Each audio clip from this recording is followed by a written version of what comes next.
O Corinthians venceu ontem a Universidade Central. O Corinthians está na próxima fase do Paulista, né? E obviamente vai disputar a terceira fase da Libertadores também. Tudo isso, né, mostra que o time segue os seus trilhos, tá indo, né, avançando na temporada. Por enquanto não teve nenhum deslize, que pode acabar acontecendo nas próximas semanas, que tem mais confrontos eliminatórios, né? Mas por enquanto, o Corinthians sobrevive na temporada em busca dos objetivos. Só que aqui a gente tem que falar sobre alguns erros que podem custar caro para o Corinthians nos próximos jogos. Tá? O que eu vou falar para vocês é o equilíbrio do time em si e o maior problema desse time, que talvez nem Ramon Dias conserte. O treinador, no caso, né? Não pode ser o melhor treinador do mundo, né? Mas eu acho que é questão mais do jogador do que do treinador, tá?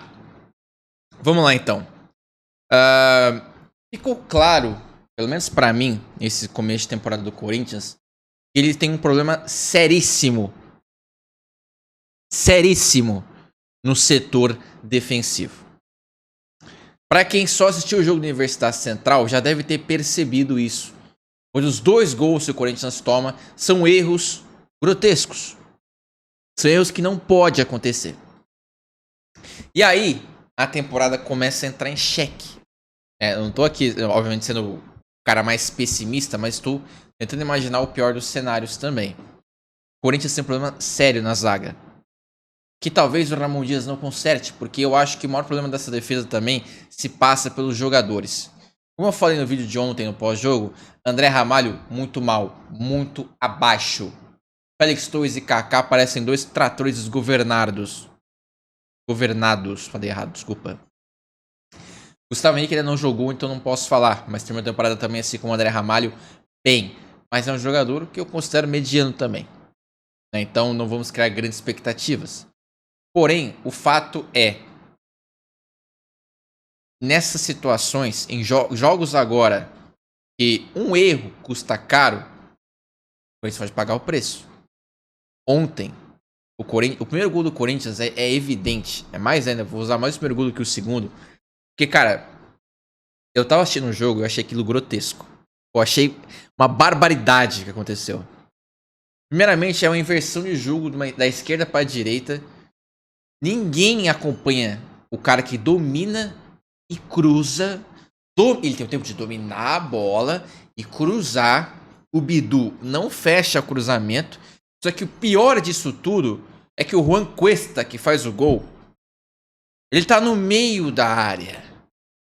Sozinho. Tem pelo menos 3 caras que podiam estar marcando ele.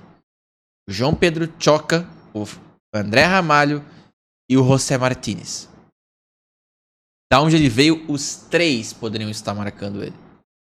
Mais os 2 zagueiros do que o Martínez. Sabe? Então, esse gol é um exemplo claro do que vem acontecendo no Corinthians nos todos os jogos, basicamente, desse Campeonato Paulista também. A gente vê exemplo do gol do Noroeste, o cara recebe sozinho, dribla o goleiro e faz o gol. Sabe? São exemplos que a zaga, ela tá perdida. E aí eu não acho que também seja culpa do Ramon. Não quero defender ele também. Ele tem a sua parcela de culpa. Né? Ontem no jogo, a gente viu algumas substituições meio malucas acontecendo. Né? Mas enfim, esse problema de defesa se passa pelo nível dos jogadores. O André Ramalho, assim, ao meu entender, ele é bom jogador. Na temporada passada ele demonstrou isso. Acabou a temporada bem, como o melhor zagueiro do time. Mas 2025, péssimo. Péssimo. Muito abaixo. Tá ligado? O Félix Torres, ele tem, cara, até agora eu tenho uma expectativa alta por ele. Porque dos jogos que eu vejo do Equador, ele é muito bom. Ele é muito bom zagueiro. Mas aí os jogos que eu vejo ele jogar no Corinthians, não dá. Ele é completamente perdido. Ele toma a bola nas costas. Ele é lento. O Kaká, cara. O Kaká é aquilo, mano. O Kaká é 880.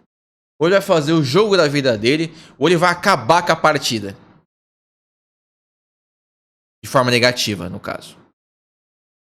Porque, mano, é aquilo. É exatamente a fama dos gols a favor e dos gols contra que ele tem, né?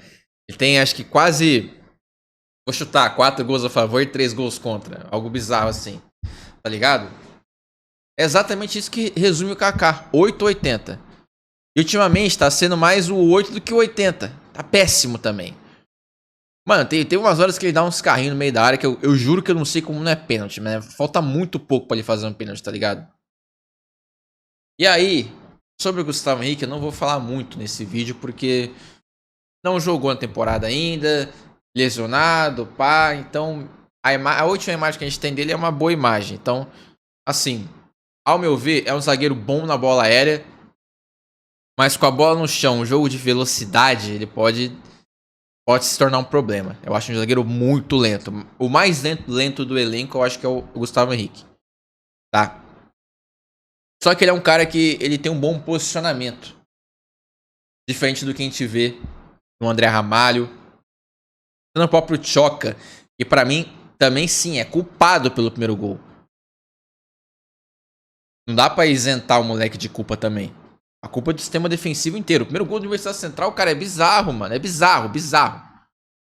E também chama atenção a quantidade de gol de escanteio que o Corinthians toma na temporada. Porque, mano, vamos lá. A zaga do Corinthians não é baixa. Não é baixa.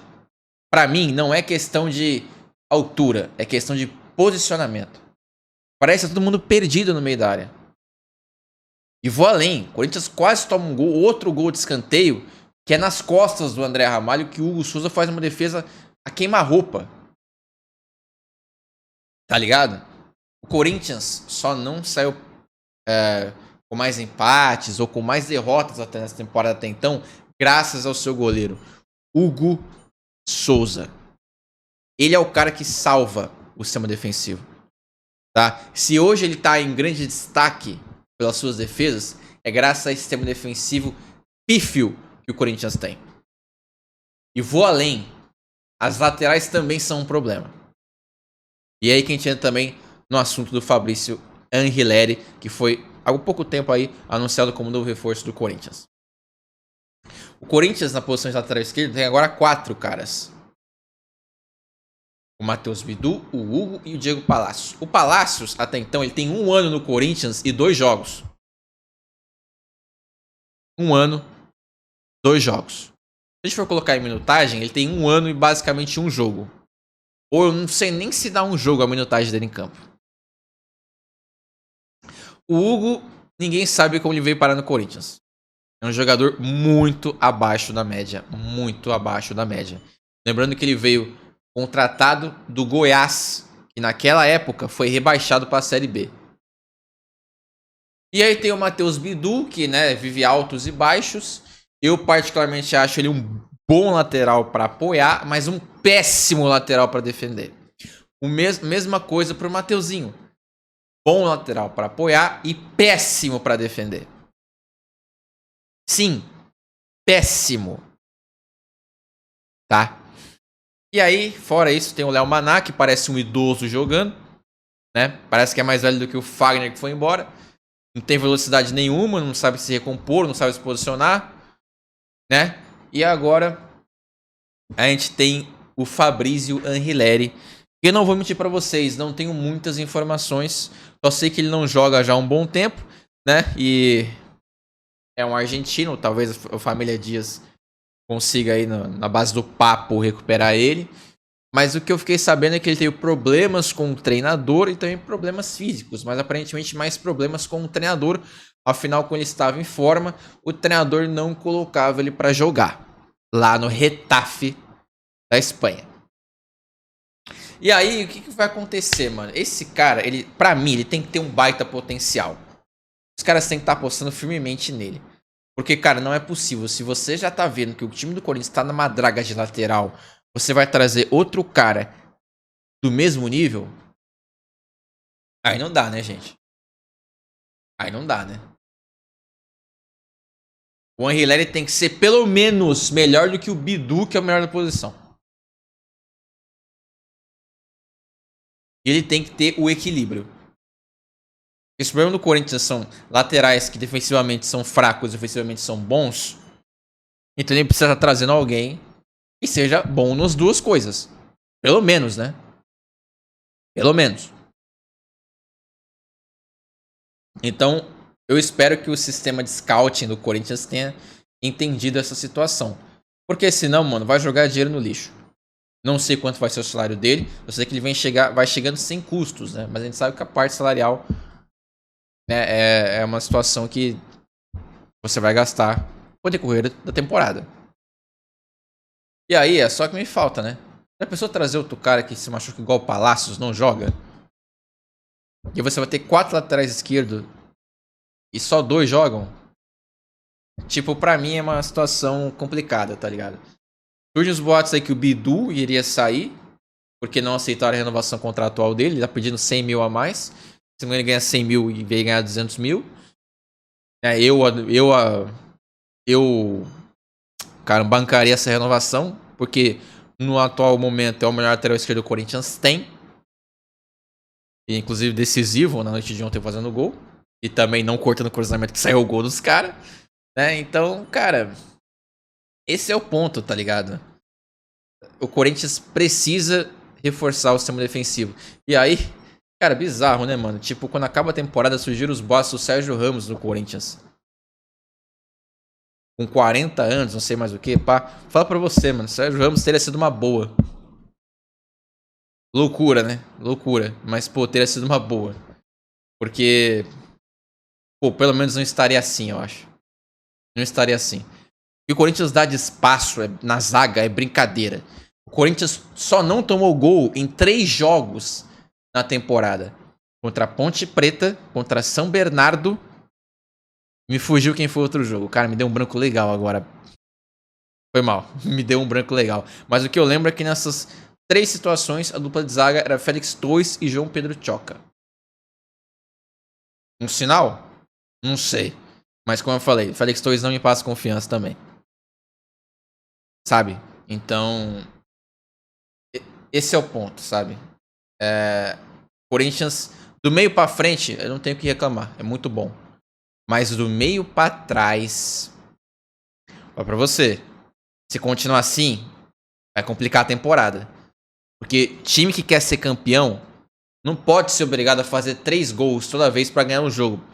Que vai tomar 2 todo jogo. Não pode. Então, é consertar esses erros, como eu falei. André Ramalho, para mim, é bom jogador. Tá numa fase péssima. Precisa melhorar. O João Pedro tem bom potencial. Ok. Félix Torres, eu ainda confio de que ele vai ser o Félix Torres do Equador. Ele pode ser isso. Ele demonstra isso na seleção. Por que não no clube, né? Ou o cara é outro Rames Rodrigues, só joga na seleção. O Kaká talvez seja isso mesmo que a gente tá vendo. Mas enfim, se esses 3 jogadores estiverem bem, já tá bom. A gente vai ter a sistema defensivo titular, bem, e um zagueiro reserva bom também. Né? Fora o Gustavo Henrique. Então, é basicamente isso, mano. Mas no momento, apostaram na contratação do lateral esquerdo, mas eu contratarei um zagueiro. O Ramon falou, nós temos 5 zagueiros. Mas ninguém é unanimidade. Ninguém tá jogando super bem. Então esse é o ponto, Dona Ramon. Enfim, é basicamente isso. Não vou exceder o papo a mais, tá? O Corinthians tem que ficar atento, porque realmente esse problema no setor defensivo pode causar uma eliminação daqui para frente. Vamos relembrar, nas próximas 2 semanas, o Corinthians vai ter todos jogos eliminatórios. Até o começo do Brasileirão, deve ser no começo de março, mais ou menos. Eu não tenho a data exata, mas acho que na segunda semana de março, mais ou menos. Sei que daqui às próximas 2 semanas o Corinthians vai estar jogando pré-Libertadores e as fases finais do Paulistão. No Paulistão, se você perder um jogo, você tá eliminado. E é aquilo. Vacilou um jogo, os caras fizeram um gol, se fecha e o Corinthians não consegue fazer o gol, tá fora. Tá fora. Tá ligado? Então é basicamente isso, família. É isso, tô ficando por aqui, tá? Se você curtiu esse conteúdo, não esquece de deixar seu like, se inscrever no canal. Mais novidades do Corinthians, vamos trazer aqui no canal do Comentarista da Dizeira, tá? Dá essa força pra nós, que a gente sempre vai manter vocês antenados com notícias e opiniões também. Fechou? É isso, tamo junto e valeu. Falou.